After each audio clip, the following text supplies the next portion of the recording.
Sean Diddy Combs was arrested on Monday in New York by federal agents, and his indictment charges are filled with dark, disturbing, and disgusting things that Mr. Combs is being accused of. But the rapper is standing firm in his not guilty plea and denying every single allegation. You guys, we will be taking a look at how all this started in the first place, what cast the spotlight on Diddy's dark, dirty doings that prompted security agencies into investigating him in the first place, some of the allegations brought against the bad boy rapper, and how a series of events have unfolded since his arrest. So stick around and let's talk about it. Now, if you didn't know already, on November 16th of 2023, Cassandra Ventura, popularly known as Cassie, who had been Diddy's girlfriend for almost 10 years, filed a lawsuit against her ex, Sean Diddy Combs, accusing him of several counts of assault and physical abuse. According to Cassie, she claimed that after she got in a romantic relationship with Diddy and after she signed on to his record label, Bad Boy Records, Diddy took complete control over her life. I'm talking what she wore, who she was with, who she was talking to, and even her medical records, just to keep her under his thumb. In her lawsuit filings, Cassie depicted Diddy as a textbook abuser who lured her into what she first thought to be a fatherly, protective relationship, only to find herself in an unequal and violent relationship. She claimed Diddy would use several intimidation tactics to keep her in check, and all this, she was never able to go to the police out of fear that it would hurt her even more. I mean, even those close to Diddy, such as his staff and employees, would witness him beating her and abusing her, but would turn a blind eye out of fear of their boss. Now, anytime she tried to leave or hide, Mr. Combs' vast network of corporations and affiliated entities would find her and implore her to return to him if she wanted to have any success in the entertainment industry. Also, Cassie alleged that Diddy forced her to take part in freak-offs or arrangements in which she had no choice but to plan and engage in acts with male prostitutes while he got off watching her perform these acts. It's all so disgusting, you guys. The lawsuit also made mention of a time following a freak-off in 2016 where Diddy allegedly paid a hotel $50,000 to erase always surveillance footage of Diddy throwing glass vases at Cassie when she tried to escape after he gave her a black eye. You guys, I really wish I could talk more in depth on Cassie's case against Diddy, but I have had to cut out so much due to this sickening nature of the things mentioned in the lawsuit that Diddy did to her.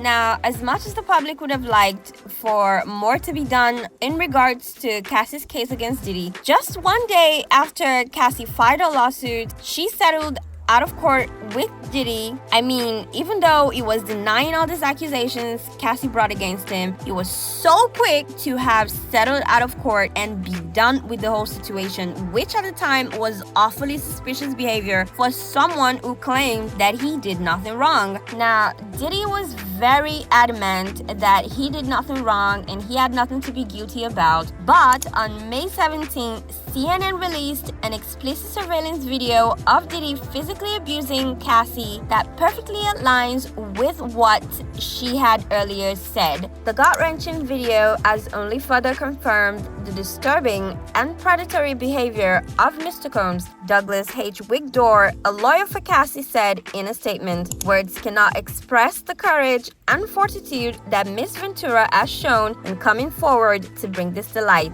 Just 2 days after the graphic 2016 surveillance video came to light, Diddy posted an apology video to Instagram on May 19th. "I was effed up. I hit rock bottom, but I make no excuses," he said. He continued by saying, "My behavior on that video is inexcusable. I take full responsibility for my actions in that video," and then went on to claim that he was seeking professional help via therapy and rehab. "I'm not asking for forgiveness," he finished. "I'm truly sorry." Now, imagine being so adamant about your innocence, denying every single accusation, and even having lawyers paint Cassie as some money-hungry storyteller when Diddy knew, in truth, what he did to that poor woman. It is so sickening, you guys. I tell you, Diddy is a sick sick man. Well, Cassie's lawsuit opened up multiple cans of worms for Mr. Combs as several others began to come forward with allegations against Diddy,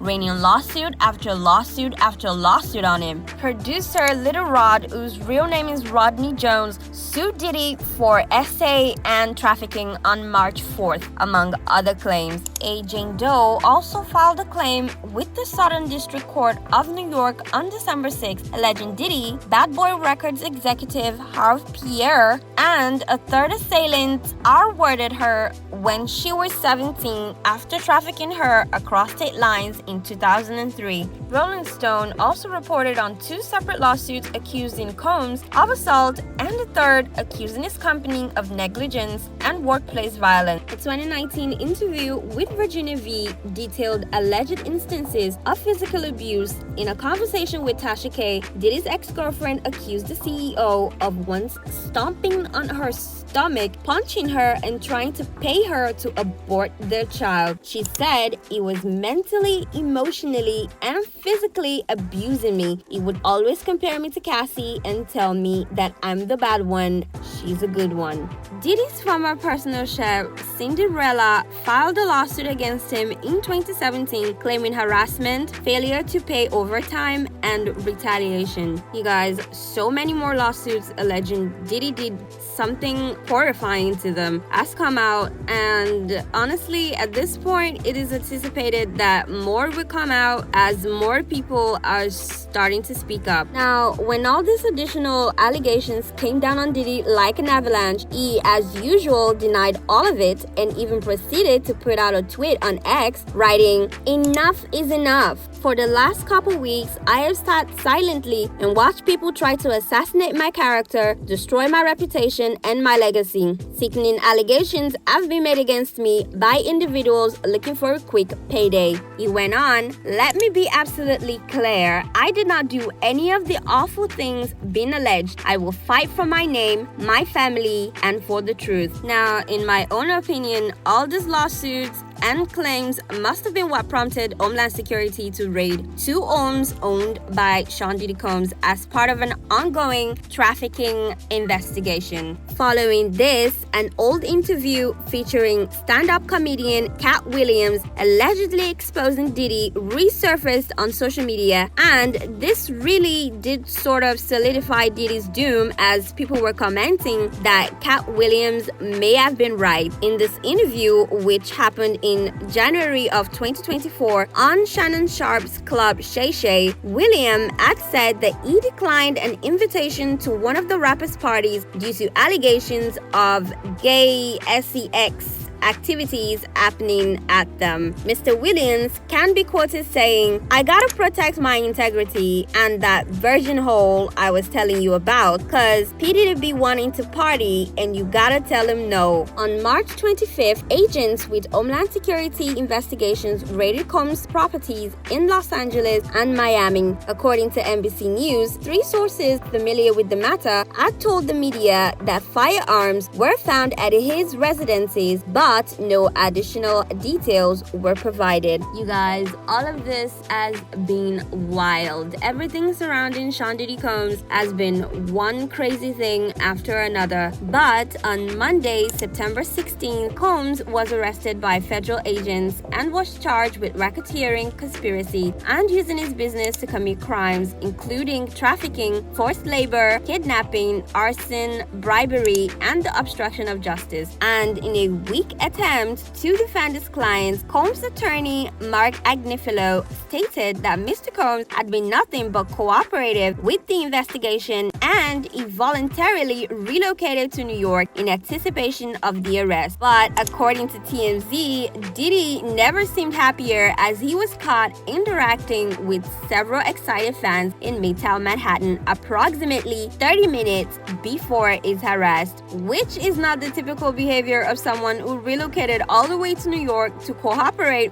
with an investigation being carried out against him. I mean, he was just being nonchalant, giggling, laughing, giggling with his fans on the street. After his arrest, Diddy has tried several attempts to get out on bail to no avail. The U.S. Attorney's Office wants him to remain in custody until his trial begins, as he is considered a flight risk and a threat to the community. Now, Diddy has tried desperately to get out of custody by making promises to the court. He promised he was going to submit to drug testing. He promised he was not going to have any other female visitors except for female family members, and he even offered the court $50 million, and he has been making claims that his mental health is at risk. He has since been placed on suicide watch in jail, as some fear that he might get suicidal as the days go by while he's in custody. Now, something I also want to talk about is, since Diddy's arrest, numerous video footage and photographs and allegations of Mr. Combs and several big-name celebrities in compromising positions and situations have been surfacing all over the internet, such as Diddy kissing Trey Songz, Diddy and Rick Ross, Meek Mill, Jay-Z, and so many others. And it just seems like the whole entertainment industry might be going down with Diddy, and some of these big name celebrities might be getting their skeletons dragged out of the closet soon enough. That's all that has been going on so far in Diddy's case. I just wanted to touch on the subject, as not a lot of people are aware of the series of events that led to his arrest. Thank you for watching. If you enjoyed the video, leave a like, comment what you think on this whole messy situation, and subscribe to the channel. I love you guys, and I will see you in the next one.